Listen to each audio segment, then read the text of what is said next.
ঝুলন উৎসব হিন্দু ধর্মাবলম্বীদের কাছে বড় আবেগের।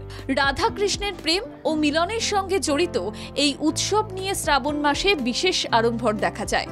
বিশ্বাস করা হয় দাপর যুগে রাধা কৃষ্ণের প্রেম লীলাকে কেন্দ্র করে বৃন্দাবন ধামে এই উৎসবের সূচনা হয়। বৃন্দাবন ছাড়াও মথুরা, নবদ্বীপ, মায়াপুর সহ ভারতের বিভিন্ন স্থানে এখন ঝুলন উৎসবের ধুমধাম দেখা যায়। সেই মতো মহাসমারোহে পালিত হচ্ছে নদিয়ার মায়াপুর ইস্কনের ঝুলন যাত্রা উৎসব। 5ই আগস্ট থেকে 9ই আগস্ট পর্যন্ত 5 দিন ঝুলন উৎসবের আয়োজন করা হয়েছে। মায়াপুর ইস্কনে ঝুলন যাত্রা উৎসবকে কেন্দ্র করে রয়েছে সাজো রব। প্রতিদিনই হাজার হাজার ভক্তবৃন্দের ঢল নামে এই ঝুলন যাত্রা উৎসবে। জাতি, ধর্ম, বর্ণ নির্বিশেষে উৎসব হয়ে উঠেছে ভক্ত ভগবানের মিলন কেন্দ্র।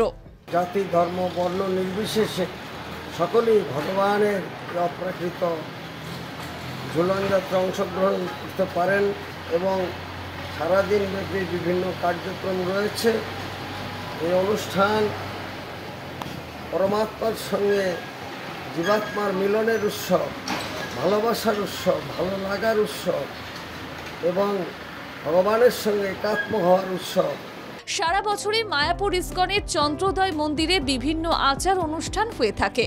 সেখানেও দেশি বিদেশি ভক্তদের উন্মাদনা লক্ষ্য করা যায়। ঠিক একইভাবে ঝুলন যাত্রা উৎসব এক অনন্য নজির মায়াপুরের চন্দ্রোদয় মন্দিরে।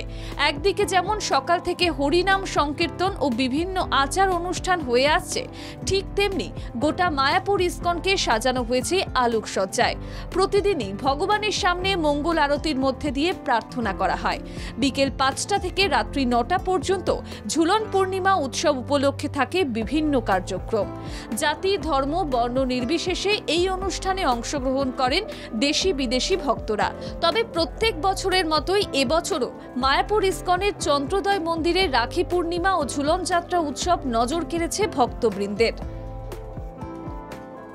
ব্যুরো রিপোর্ট, বাংলা জাগো।